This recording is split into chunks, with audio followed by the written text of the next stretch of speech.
Welcome, everyone. Super appreciate tuning in again for another edition of Talking with the Elite. I am joined by a very special guest here, but before we start that, we just want to say thanks to all the sponsors that are out there, all the people who are supporting the show, and we also want to say thank you to all of you who are tuning in and listening. Obviously, you might have a lot more free time on your hands, so you get to know some of those percussionists that are out there, some of those musicians who are working hard. Obviously, T's and P's out to everybody who's suffering at this time. Hopefully, things that we're bringing them can definitely help out and give them some thought and some things to do while they might have a little more downtime on their hands. That being said, I am joined today by someone who has never had downtime on his hands. Never. Since what? Maybe like fourth grade? When did you start thinking you were going to play drums?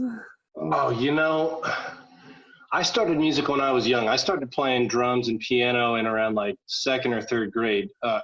Actually, yeah, man, this guy's had a plan. If he wasn't playing music, you were probably at the gym, given the fact that you haven't let being a dad take over your body yet. Yeah.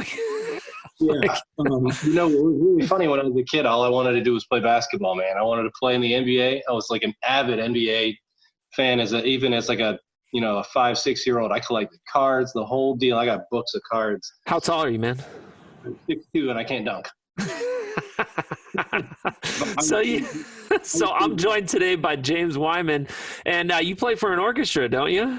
Yes, sir. I play in the Baltimore Symphony Orchestra, and my wife and I live in a small town about 35, 40 minutes northwest of Baltimore. Oh. For about, let's see, this is seven years now. That's awesome, man. Yeah, and so I think the first thing, obviously your shirt says you're from Cleveland, right? You studied in Pittsburgh, and now you're playing in Baltimore. It seems like you just have the AFC North in your vision here. Something crazy is I almost went to Cincinnati. Yeah, man. Well, that's the next top. Cincinnati's got to look out for you, man, because that's totally going to happen. But no, I met you when you were in Pittsburgh. You came into town, and I got to tell you, if there's one guy who you were like, that guy is going to get a job, it was not you. Because you weren't like a nerd about this stuff. Like you said, you like to play basketball. You were in really good shape. You could talk and communicate with people on a normal level. And you would just roll in. And the other thing is that you were always, I don't want to say happy, but like a normal person. You know what I mean? Like in the studio, you never had like this stress and doom and gloom. And so my thought was like, oh, James could do anything. Like that guy's just going to kill it, right? Like was that something you grew up with, or is that a mentality you had to work on? That's something that I came into. And I didn't have the upbringing of music like some of these like really serious like music nerds, if you call them. Yeah, like the one where you're like, you're gonna get a job because all you've done is play a drum since age 2. Yeah, even the kids that they're like studying at conservatory as a little kid, and they have all the opportunities. I had no opportunities. I grew up in a very poor family. I had no instruments. I remember learning my first concerto in my senior year of high school, but I had to look at this guy. Watch out. We got I had to learn it on an old 3-octave xylophone and transpose octaves because no way. Our school didn't have a marimba. What was the concerto? What concerto, for all our listeners, what concerto can you learn on a 3-octave xylophone? It was the Paul Creston concerto, and I had to, once I ran out of notes, I had to mentally mark in the part you gotta transpose the octave when you get on a real instrument. You were doing like the Claire Omar Musser on the way to the gig. You were just practicing in your head. I had to do that, and but music for me wasn't like the end all be all. I just knew it came slow to me. And so even when we were in school, when I was in grad school, you were an undergrad. Mm-hmm. I was a little more cool. I took the approach, and it's one of the things that I still try to teach to my students, that it's not always about the playing. I mean, yes, obviously you want to be a good player. Yeah. You need to be a smarter player than a talented player. Mm. And it's something that Paul Evans told me that I'm sure you may have heard from him at Carnegie Mellon was, the better player rarely wins the job. It's the smarter player outsmarts the better players. Like everybody in the end of an audition is going to be good. It's kind of how it's supposed to be. You didn't get there on accident. But the people that think it out better are generally who tend to win. And to do that, I think calmer heads prevail. So, when I was at CMU, there was just no reason to be in that like crazed mindset to just. Yeah. No, I mean, I think it's more than just one university, right? Like it's almost every type of conservatory setting where you have a bunch of musicians training for something. You could just get so narrow-minded. And that was a great thing. I mean, here's a guy, your propensity for cheering for 3 different football teams all inside of one division is kind of an analogy, I think, of your outlook on things, where it's like, just take a step back and look at the broader picture here. Like, this studio is not my life. You have to be a person. Yeah. I have one student right now. I teach at the University of Maryland, and I've got one student who is the quintessential that guy. Yeah. And I have to tell him, like, hey man, you got to dial it down about 20 and come back to earth, because like you're gonna give yourself an ulcer at 22. Like, you got to chill out, man. Yeah. So what's the difference? I mean, that's the big thing though. So for you, what's the main difference between now that you're playing as a principal timpanist, right? Like, super featured. I saw you on TV when you beat us in the playoffs. What's the difference between college life and pro life? Oh man. I mean, it's honestly, it's black and white, man. The college lifestyle is amazing, and it's so low key, and it's sadly completely taken for granted by the students. They don't know what it is yet until it's gone. College lifestyle is fantastic because there's very low deadlines. You're constantly surrounded by gear and great facilities and awesome colleagues that you can bounce ideas off of constantly. That doesn't really exist outside of college. I mean, I have my colleagues in the symphony, but it's not like we call each other up and say, hey man, did you do this like solo? It's like, no. It's, hey, can you come listen to this? No, they're not. But it's just the amount of time that you have. And I even wrote some interesting bullet points on this particular, go ahead, man. Particular thing. The big thing about the pro life is now most of us have a family. Most of us have all kinds of things that are, you're able to put on hold when you're in college. You don't have to pay bills in college besides like your cell phone. It's like, I mean, I was on that parents plan for years. It was really nice, where it's kind of like, I could practice at any hours of the day. I didn't have to get up and go to bed. Half the time I told my teachers that I was going to skip class so I could practice. Yeah. And I would send them to my practice room to check I was still there. It's like, it was no big deal. Now, well, that was probably a little bit because you were good looking as well. Like, I couldn't pull that off. I'd tell my teachers I'm not coming to class and be like, shut up, you're an idiot. You need to come to class. You were one of the most suave dudes I knew in college, dude. In the words of, from the movie Tommy Boy, I think you could sell popsicle to a woman in white gloves, pal. I think that was just because my dad worked at the university too. Maybe. So you have kids. Do they wake you up? Yeah, constantly. So they don't sleep. Well, one doesn't sleep. I have 3 kids, a 2-year-old daughter, and then 8-year-old son and a 10-year-old son. The 2-year-old daughter sleeps awful. So it's something all night long, but she's our kid that we think will go into music. She's constantly that's the one, right? That's the one. That's the one I'm going to have to tell to major in something else. Daddy is not the norm. Go for the WNBA. my boys, they're constantly asking me because, now they know the internet a little bit. So they're like, hey, Dad, are you famous? I'm like, I mean, like, it depends on who you ask, because yes. it depends on what your parameters are. If you think of dorks, yeah, I'm kind of famous. But if you're thinking about the general public, no, nobody knows who I am. So I have to tell people what timpani are. So I still have to tell people what I do, and that they do make money doing it. What else do you do? So if you could, so looking back at what you're doing now, the setup that you have now compared to what it was in college, is there something that you would have changed when you were in college to help you prepare for this better? Or like, what's that disconnect that you see being on the other side of this? That's a good question, because when I was in college, I was one of the people who, I was into the sports and I was into the exercise, but it was all very solitary things. Mm-hmm. I didn't party. I didn't really socialize too much. I practiced a ton. I probably should have. One thing I wish, and it wasn't grad school, it was more undergrad. I wish I was a smarter practicer earlier. I wish I had a teacher earlier that would have taught me how to practice correctly. Was it just trying to get like the hours in when you were younger? Yeah, it was, and it wasn't even the hours. I just didn't understand how to focus correctly, how to address problems correctly. It wasn't very efficient. I'm sure I wasted so many years by just kind of like running through some motions. I always thought that hours and repetitions of things would be the end all be all, and it's just, that's not the case. Yeah, man, I definitely feel that. And I mean, me meeting you halfway through your grad program, I don't know. I keep in mind, I was 22 as a sophomore. So I use the term undergrad lightly.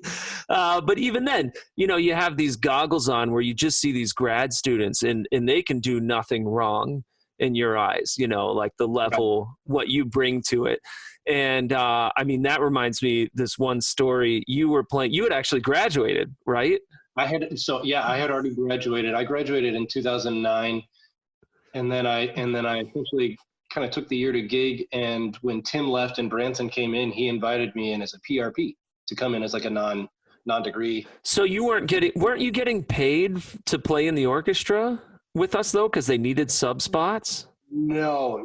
I was just basically in the orchestra and taking lessons. Oh, okay. Yeah, that makes sense. So here's this guy that, is obviously, I would say, that second year master spot, that's the spot that everybody looks up to. So my first year there, that's where James was.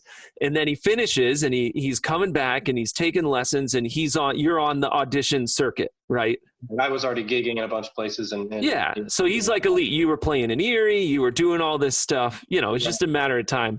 So, but because of that, they were also trying to give other percussionists the opportunity to play. And I believe it was Shostakovich's sixth. I looked it up after we talked a little bit. And it was crazy. Somehow I got the xylophone part over all of the other amazing xylophone players that were at school. They were just like, Colin can take this part. And I had never played it before or looked at it. I was like, I play xylophone. Most symphonies you play xylophone, what? Like 5 notes, right? Yeah. You got the Tom and Jerry part for Shostakovich. Yeah. So, and for those that don't know, it starts off where you're basically playing unison with the strings. And then there's this massive solo in the middle with other woodwinds. And I was playing it and I was like using Becker blues, and poor James is standing next to me and he was being so nice. Like he's trying to not destroy me as a human being, but he was just like, you think those Becker blues are really going to carry over the orchestra? And I was like, yeah, man, it'll be good. Like I'll mix it up, So then I had this thing where it's like, I can't screw this part up. There is so much on top of me. There's so much pressure on me. Like, this is the thing. I ate, I was sleeping, and I was breathing that part. Like, I could play it from the bottom of the xylophone. You could put me on that German xylophone that goes vertical, and I would have been able to do it. And I nailed it in everything. And then the show, I'm standing there, and we just go to start, and the conductor pulls up his wand, and I just it was like I was looking at a xylophone for the first time in my life. And I was just like, what are these rectangles with wood? And again, my teacher rung in my head where I was like, hey, if you're going to screw up, you might as well just screw up. So Go big. I played the most loud, most wrong thing I could possibly imagine. And it's a shame they deleted that recording because it would have been phenomenal to see that recording, right? And then, James, you're standing right next to me, and the ever elite professional that is on the audition circuit, working and gigging, no smile, didn't even turn his head. All I saw was your eyes. Instead of looking at the conductor, your eyes just went to the right for like a solid minute to be like, and I imagine the thoughts in your head were like, is he having a seizure? Is he gonna, and then it's like, we have another hour and 40 minutes to sit on stage next to James after, and I have 2 more solos coming. Oh, gosh. Yeah. So have you ever dealt with stuff like that? Have you had problems where like, you've just been practicing and it doesn't work for some reason? Or no, is that just something that you've just been able to handle? Yes and no. But before I get to that, I got to tell you this story. I have had an experience very similar to that particular situation in the professional world. Before I won Baltimore, I was playing with Indianapolis for a little while. And we played Berlioz's Requiem. Yeah. Which needs 6 timpanists. There's core, brass core. Yeah. It's a thing. They were all saying who could build the better Requiem. It's a huge one. So in the middle, in one of the middle movements, the chorus hums, and it's real soft. But in that 3 of the timpanists play this really small, soft cymbal part. And I had it in my part, and the timpanist, principal timpanist of that orchestra asked me, "Hey, I've never played this, and I'll probably never play it again. Could I play that part?" I said, "Yeah, sure, man, go for it." So we get, and it was a 1 concert recording. That's it. And and in the concert, so he picks up these teeny little cymbals and he plays it. Sounds great. And then he goes to set him down in the cradle stand, and one of the cymbals wasn't in the cradle, and he lets go, and the chorus is still humming. And that cymbal hits the ground. It does that whoosh, whoosh, whoosh, whoosh, like a frozen board, and we're all trying not to laugh. And then, I felt so bad. He was so mortified. And that Requiem is so long, and he had to just like survive the rest of it. So, but to go back and to answer that question. So it does happen. It's not just me. I'm not, maybe it's you. Maybe you're secretly vibing out. I try to give myself a certain amount of mulligans per season. It is a long season. My band is one of only a handful of 52-week orchestras. And there's a lot of music in the season. And so if I can keep my mulligans to like, a single digit number, I'm cool. But some of them are bad and noticeable and very loud. And I come home and I dwell on them for multiple days. And depending on the severity or who's on the podium, I get more and more embarrassed, but I think we're our own worst critics, and no matter how much you practice, like, we're human, and it's you're bound to make a mistake at certain times. Well, that being said, in my eyes, and I think from a marketing standpoint, I would say you're a big face of the orchestra. Yeah, I think so. When I got there, it was you had a gig right away. Weren't you doing solo work right away? Well, when I first got there, they were like putting me up on the building, and I wasn't even tenured yet. How about this? You guys ready for this? And I'll probably crop a picture of this you on here. So I had a friend from Pittsburgh. She was in Baltimore on just a random gig. It might have been a teaching gig. And she took a picture of this massive freaking huge billboard on the side of the symphony with the principal timpanist with his shirt off and his tattoo on his arm. And she said, "I don't know who this is and what's going on, but I really want to go to this orchestra right now." I'll do you a favor here, buddy. Hold on. Like, shirt off. There it is.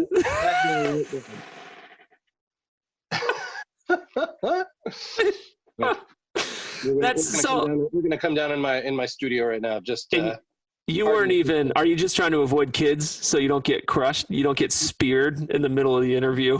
Yeah, they're eventually going to come in here, but pardon me, it's under construction. I'm building my studio right now. So, yeah, it's just like, and that was before even 10 years. So there was like a lot of excitement. And I think, again, this goes back to being an elite player. It's in being the whole package, right? And we talk about that and how to obtain that. From my standpoint, from our very early on interactions, is that you knew who you were, what you had, and you knew what you could do and couldn't do, and you were comfortable with that. So when you saw some of the freshmen in our studio that could play that marimba solo that you played on your recital better than you, right? And that it didn't faze you. You didn't get jealous. You're like, yeah, I don't care about that. It's like good for them. Yeah, that's been the mentality, and I think that served you a long way. I mean, I can't think of anyone that doesn't like you. I've tried. I've brewed it up. I've been like that James Wyman. Yeah, and it's not one of those like things that like you have to be likable. It's like, no, you just gotta not be a jerk. Yeah, you're not pretending. Yeah, it's you gotta be you, but you just can't be a jerk. You don't have to try to please everybody. You don't have to just like go out and kiss everyone's butt just to be liked, because that's kind of fake. You just gotta not be a jerk and do your thing. And that's something that Paul used to always tell me. He would leave me voicemails regularly. He was just like, "You better not be turning into a jerk. I'll come down there and beat the crap out of you." But it always benefits those who put in the hard work and just treat people well. And good things generally come. I mean, look, I was really fortunate a couple of years ago. One of our patrons came up to me and said, look, I'm thinking about endowing a chair in the orchestra, because we hadn't had an endowed chair for about, I think it was like maybe 15 years or something like that. Yeah. And so she says, I'm thinking about the timpani chair, so, and I kind of had to caress that whole situation for the better part of like 7 or 8 months to get her to sign on, and she ended up endowing the principal timpani chair for $1 million. So, and I still have a very good relationship with her.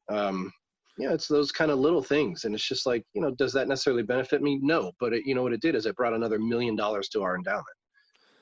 Yeah, and I think when you can maybe correct me if you're wrong, but being on the management side, my dad's history was arts management, and being around boards and things like that, I think you can definitely tell when you have a musician who is there and is honest and is true versus a musician who's just there to get money and play the game, right?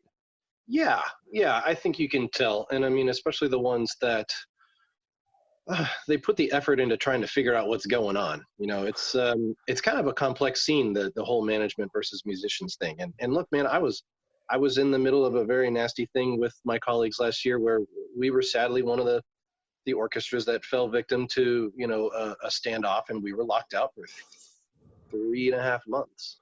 Oh man. No pay, no shows, no nothing. You can't even get into your building. It's like, wow. We basically had to like empty out our lockers and get all our gear home, because you weren't allowed in it. We were picketing, we were doing the whole thing, and that was kind of a bummer. So it's like, we got thrust into that group of people that has to learn the ins and outs of what management goes through and what we go through. So that's valuable. That's a really good lesson, man. So what are you doing now? I bet you're not playing now, correct? We're not playing now, but our situation has improved so much since the lockout ended. Management and musicians have worked better together. We raised almost $9 million in like 2 months. Wow. And so now we're off essentially until May 24th, and then we'll redecide what's going on. But we're being paid the whole time. I've seen dozens of orchestras who have essentially laid off their entire orchestra. Wow. So they're taking care of us. We still have everything, health benefits. We still have all of our pay. Man, kudos to the Baltimore Symphony, man. Yeah, that's some good management. That's some good musician buy-in. Our players committee has been awesome. We signed a new agreement with the union, so that says that we can record and do virtually anything for content, because there's a lot of rules about recordings and things like that that can be on the internet. For every orchestra, everybody's got a different media agreement. Ours was a little tight, so we signed a new agreement that says we can do more. And do you think having that content online is helpful or no? Yeah, for sure. Yeah. I mean, if you've noticed online lately, I think music has been what's been bringing everybody together. And now with all the technology and the things that people are able to do, it's pretty remarkable. I mean, we released that video that everybody recorded their personal part, their own part to the last 8 minutes of Mahler 3. Oh, okay. Yeah. And sent it in, and I recorded it right here on those drums. And we sent it in, and they synced it up and made this whole crazy video, and it's pretty. That's neat. Amazing. So I gotta ask, because we're running short on time. You are one of the very few that has held to your quote unquote German roots of playing the drums backwards. And at first I thought it was just because you wanted the audition committees to have to accommodate you. I did like that, but it never worked out in my favor. Well, it did once or twice. Yeah, but why? Why do you play German? Why not just switch, man? You got guns. It's not a matter of getting strength out of that low drum. Right. I got a 2-year-old that just woke up from her nap yet. I think we might have a guest on our show. Nice. I played American System all the way up through undergrad. Mm-hmm. And then I took a year off. Oh boy. There we go. Hey, little bitty. Let's go upstairs. So I played American System, and I took a year off between undergrad and grad school just to study with Paul Yancic up in Cleveland. Yeah. Timpanist up there. And I was supposed to go to the University of Wisconsin for grad school. And, I backed out at the last minute. I just didn't feel comfortable. So I took that extra year, and I studied with Paul. And I showed up for a lesson at CIM, and I sat down at the drums. And granted, they were German drums. And I was like, what the? Yeah. Heck? I had never really experienced it. And then he had mentioned that he likes his students to switch. He likes for people to play that way. There's a pretty deep history of German system timpanists. Yeah. And especially in the Cleveland style of music, and it really fits the right-handed players, I find. So I switched, and I kind of never looked back, but it really screwed everything up for auditions. It's like you show up to an audition, and it's like, well, the American system players are going to play on this brand new set of Adams Philharmonics, and the German system players are going to play on this old rickety set of Ludwigs or Yamahas from the local college. It's like every time that happened, it sucked. But you know what? I enjoyed it more when I would advance. What? Oh, they're riding the bike and the scooter. Nice. I would enjoy advancing on those crappy drums, watching the people that played on the beautiful drums go home. Yeah. I had good fortune in auditions. I mean, I won a couple, and I didn't take quite that many. And I made a lot of finals, made a lot of semis, and kind of had an okay audition record. But the German thing, I find, especially now that I'm in an orchestra, that it benefits me more because I can see my section. Yeah. You spend more time on the bottom 2 drums. And if I play American, I'll be facing the wall by myself. So now it's like we have this interaction where we can see each other. Yeah, that's great, man. Yeah. Well, no, I super appreciate your time, man. I have fond memories of everything, going to New World, getting cut with you. An amazing 4 of us and what is it, like 2 twin? No, it had to be 2 full-size beds. It couldn't have been twins. I think it was 2 full-size, but there were people like sleeping on the floor. Yeah. Yeah. I do kind of miss the audition scene where it's like just the being around the people, man. Those were some of my favorite people. Yeah, but you also like having a couch in your living room that you bought with money, right? Yeah. I like being able to like buy things now. Yeah. Well, James, eating more than ramen noodles, man. well, hey, man, I super appreciate you coming on today. Super appreciate you taking out the time. If there's any projects or anything that's going on that you have going, just let me know and I'll throw it up with this. We'll make sure to blast it out to everybody who's listening and keep you in the loop. So much reverence. The legend, the elite, James Wyman. Look at that. Keeping that dad bod in check. That's, I think, the biggest takeaway from this. Thank you, James, brother. Have a good one, man. We'll talk to you later. Have a great day. Thanks, everybody. Stay safe.